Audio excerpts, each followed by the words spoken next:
Hey guys, welcome back. I hope you are having an amazing day. Let's get right into the stories. The first one is an entitled People Story. It had been an ongoing battle between me and my homeowners association regarding my trees. Let me start by explaining that my trees were flourishing and situated entirely within my property boundaries. They were healthy and posed no safety concerns. Yet it seemed the homeowners association had developed an inexplicable fixation on them. Initially, I shrugged off their letters, assuming they were mere requests to trim or remove a few trees. But as the letters and phone calls increased in frequency, I realized this was becoming a more significant issue. The Homeowners Association. Its correspondence consistently emphasized that my trees violated their policies and tarnished the neighborhood's desired aesthetic. Frankly, I couldn't comprehend the real problem. Perhaps the trees in my front yard obscured the view of my house, but I never cared about that. My address was prominently displayed, facilitating deliveries. The uniqueness of my home never bothered me, but it irked the Homeowners Association. Then one fateful day, an Homeowners Association board member paid an unexpected visit. The ensuing conversation was heated, filled with veiled threats if I failed to address their concerns. I anticipated fines and prepared myself for the impending battle, just as countless others had fought their Homeowners Association. However, events took an unexpected turn. Returning home from work, I was shocked to witness the aftermath of the Homeowners Association's audacious act. My trees had been trimmed and two had been completely removed. They had trespassed on my property, and I was seething with anger. Confrontation was inevitable. The following day, I relentlessly pursued the responsible board member, determined to hold them accountable for this outrageous violation. What I learned during that phone call was beyond comprehension. Me, you tampered with my property. Homeowners Association. I know. Doesn't it look much better now? No need to thank me. Me. Thank you. I should personally sue you for meddling with my property. Those trees were mine and you had no authority to remove them. Homeowners Association. I warned you that something would be done if you didn't comply. Don't worry. I managed to secure a great deal, and I'll send you the bill shortly. Unbelievably, she had proceeded without my consent, and now had the audacity to charge me for the destruction she caused. Me. You can keep that bill because there's no way I am paying you a cent for the damage you inflicted. Fuming with anger, I spent hours contemplating my options. I obtained a copy of the Homeowners Association contract and discovered a clause that allowed them to hire someone for property maintenance and subsequently bill the homeowner. However, this provision was limited to immediate dangers, such as a decaying tree at risk of falling. It did not justify their actions, and I was prepared to take legal action against the Homeowners Association for flagrant misuse of their contract. I wanted them to pay for their actions and ensure they never repeated such transgressions against anyone else. Engaging a lawyer, I explained my intention to sue, and they agreed that the Homeowners Association had far exceeded their authority. Little did I know that the consequences would extend far beyond mere reparations. Proving that the Homeowners Association had unlawfully removed my trees was relatively straightforward. The court also discovered that they had neglected to obtain permits for multiple tree removals in the neighborhood, not just mine.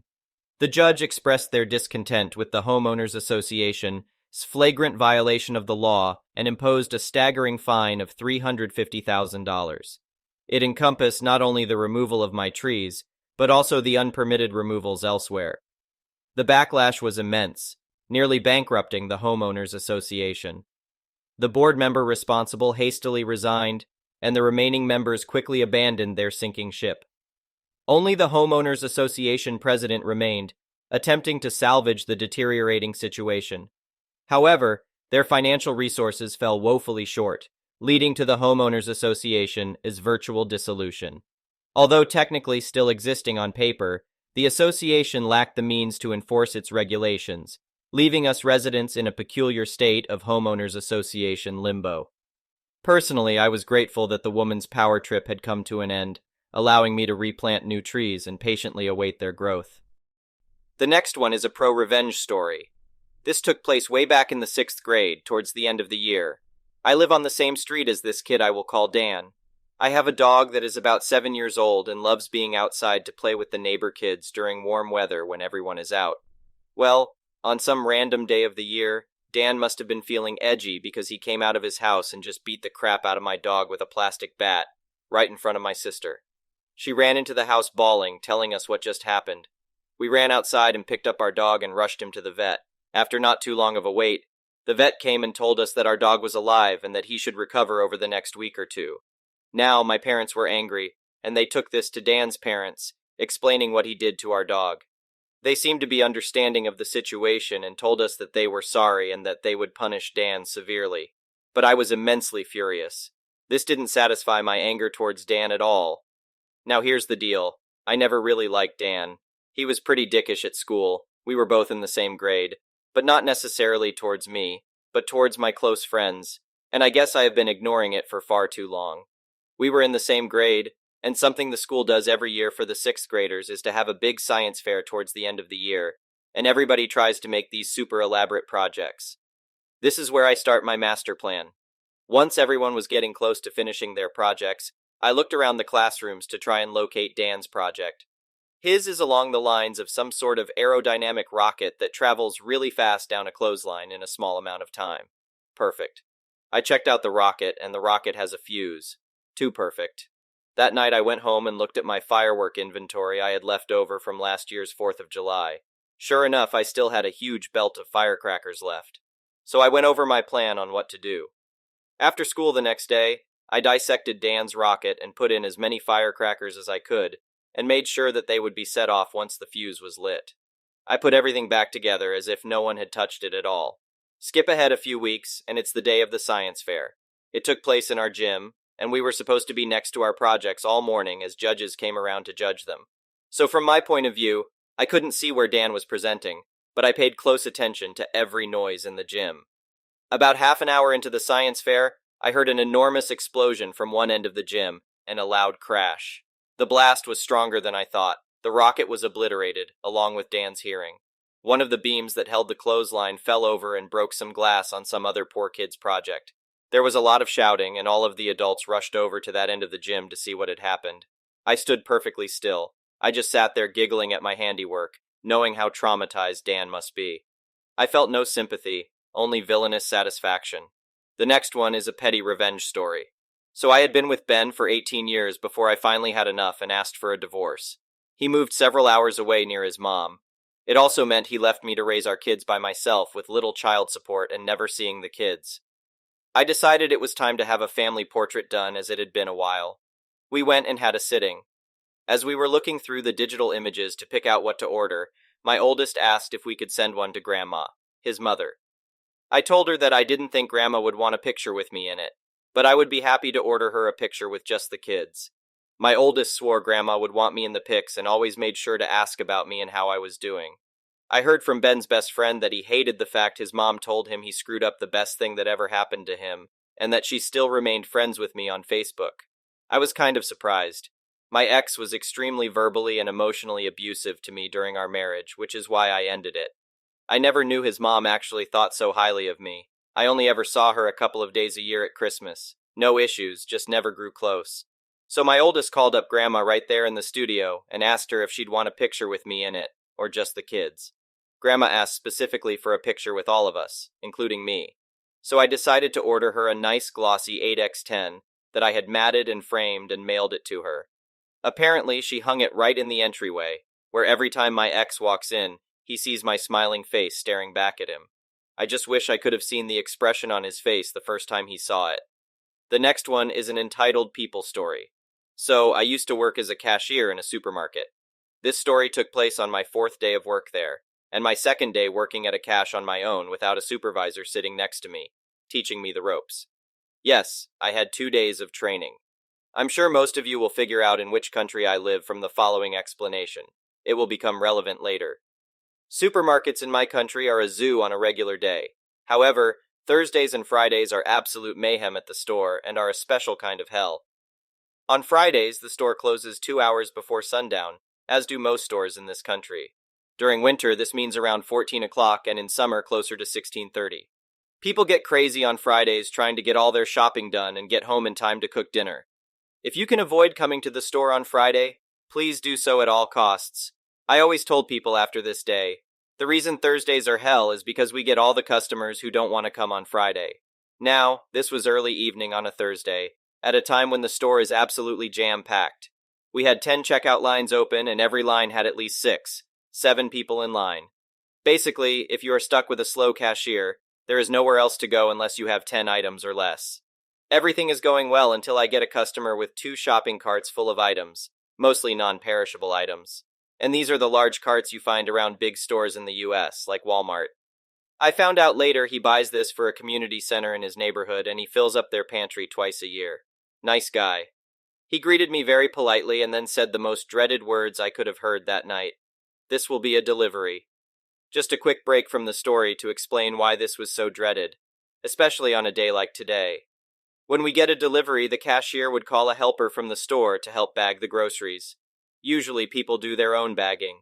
The bags would then be placed in plastic containers, and the containers would then be placed on top of each other and taken to the back fridge until delivery.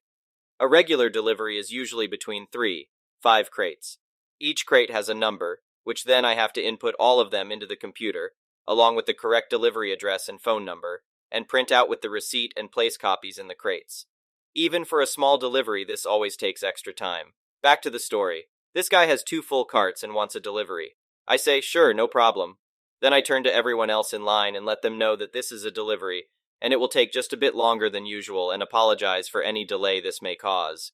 We always do this so customers will be aware of the delay and can move to another cache if they are in a hurry. This is when the whole line groans simultaneously. I don't blame them. There was nowhere else to go. I could see every one of them craning their necks to check out other lines, and they all decided to stay. So I start scanning as fast as I can. I'm pretty good with numbers, so even though it's my 4th day, I remember many of the codes and things are moving rather quickly. I get to a point where the bagger can't keep up with all the items, and the area to the left of me, where I place all the scanned items, is just a mountain of cans and bags of chips and whatnot.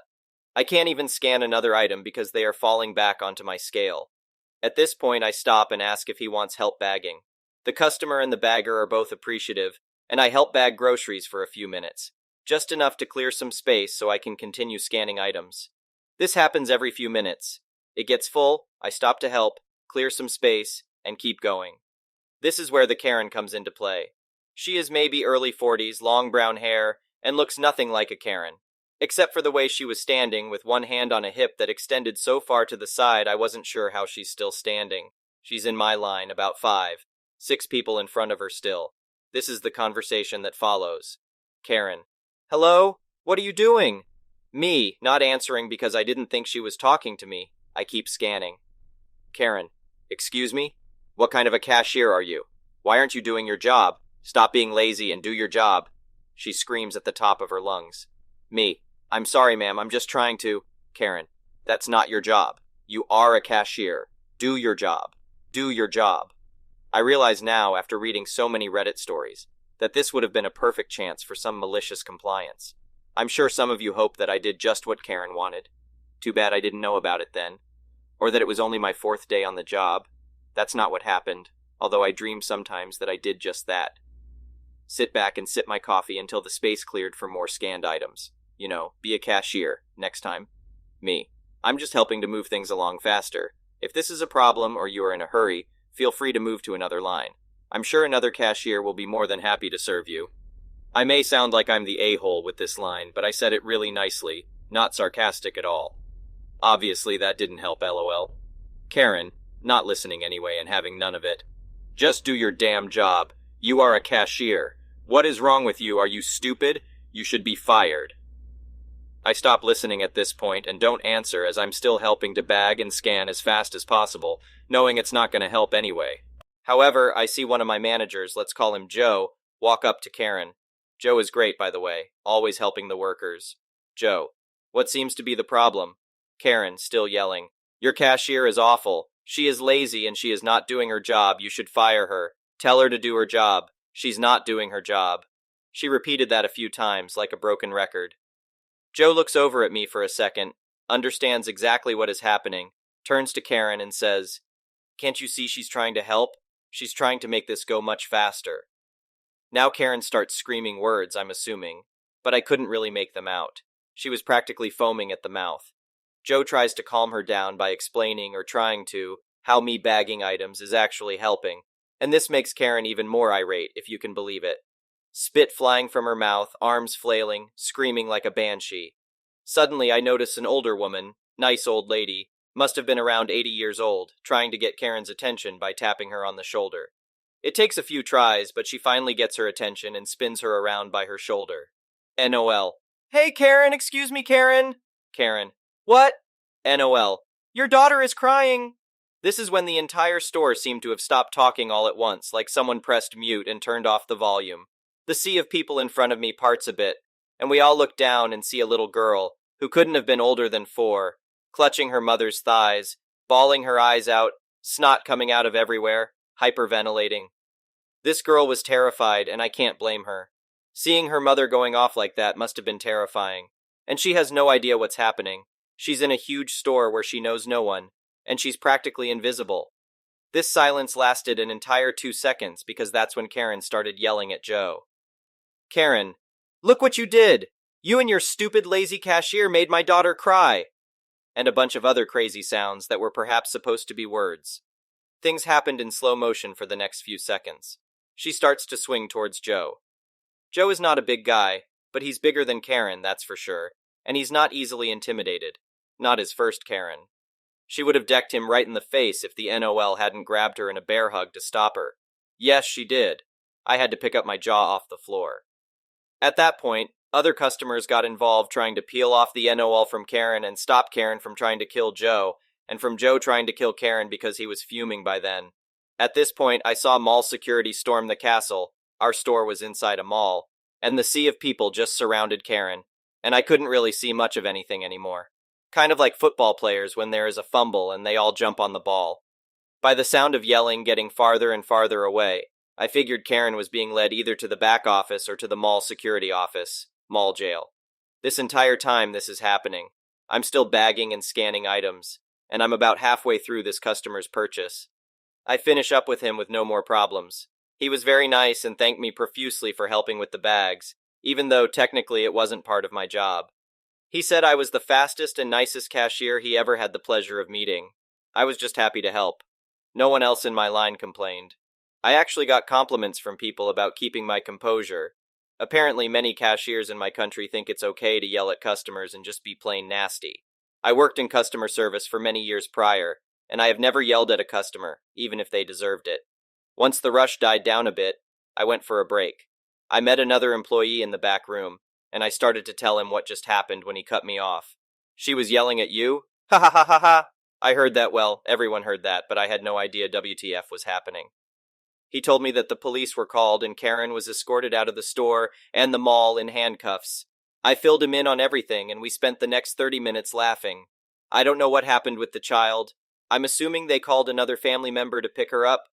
I also don't know what happened with Karen after that since I ended up working there for another year, and I never saw her again. Hopefully, she learned to do her grocery shopping on Tuesday, Wednesday, or was possibly in prison or house arrest. This was the first Karen I had the displeasure of meeting while working at that store, but definitely not the last. To those of you who read the entire story, thank you for sticking with me through to the end. I hope it was worth it and you got some sense of pleasure or justice from the end result. I will work on my writing skills so the next stories I may write, that may be long as well, will be easy and entertaining to read. The next one is an entitled parent story. Some backstory. I moved to Texas in 2013 when I was 26 on a whim, because my relationship with my mother was toxic beyond belief. Throughout my time there, I had cut off all communication due to her alcoholism, causing a domino effect in other parts of my life, like calling off my wedding because she decided to go into a drunken rage a few nights beforehand. Fast forward to December 23rd, 2020, my dad got COVID, spent 9 days in the hospital, and ultimately passed away on January 2nd, 2021. His death caused me to literally sell everything I owned, break my lease on my rental house, quit my beloved job, leave all of my friends to move home to NY to help her. Her alcoholism has gotten so out of control she refuses to work. I'm 65, I've paid my dues, so she depended on me and my younger sister to help her. I knew damn well where this was going, and I knew what the end result was going to be. She wakes up, and the first thing she does before she even takes a piss is make herself a vodka soda. She gets so blackout drunk by 11 a.m. that she's falling on the tile floor. She's soiled herself multiple times, and she's face planted into 2 TVs over the course of a year while trying to get off the couch. I've been home since March 27th, 2021, and she's been to detox twice, AA multiple times, but she never goes through with it. She just sits on the couch and cries about how she lost her husband. Not to discredit her, but two daughters lost their dad. Way too early, no warning. It's the same old song and dance. She charged me $600 a month for a glorified closet with a twin-sized mattress on the floor, not even a box spring under it. I swear, Ukrainian refugees had better living conditions than me. She makes my sister do all the cooking because she's so drunk by the time the afternoon rolls around, she's usually passed out. Things finally came to a head back in April when I had a few friends over on a Friday night. We had a fire going out back. I'm in my early 30s, so my rager days are long gone. Just literally 4 friends, Pandora playing on my phone, not even a speaker, and some weed. Very low-key in my opinion. Well, not low-key enough for her. She stumbles out, slurring and screaming that we need to STFU. Turn it down, it's so loud. It was 9 p.m. on a Friday. So I just go numb, start yesing her to death, all the while giving my friends the she's about to morph into a demogorgon, time to leave, save yourself. I volunteer as tribute. Look. As everyone is gathering their things, she gets in my face and slurs, "You were my worst mistake, and I wish you would have died instead of your father." When I tell you it took every ounce of self-control not to just throw her into that fire pit. So I made it my mission to GTFO. I found a rental house that I have to work 2 jobs to afford, and I am happy as a clam. I felt bad for leaving my sister. We're only 2 years apart and very, very close. I knew it was just going to take a little time before my sister had enough of her leeching. Lo and behold, I become great friends with my neighbor, who has an apartment available. Guess who's moving in solo on November 1st? That's right, my sister. And guess who has to go move to Bumduck, North Carolina because her friend is offering her a room to stay in? That's right, the CU next Tuesday herself. I give it 6 months before her friend gets absolutely fed up with her drunken bullcrap. I personally don't really care what happens to her. As far as I'm concerned, I don't have any parents. I hope she has a lonely, miserable death. I know my sister and I will be just fine, even better when she's gone for good. Thank you for watching. I would really appreciate it if you could like the video and subscribe to our channel if you haven't already. We'll see you again tomorrow.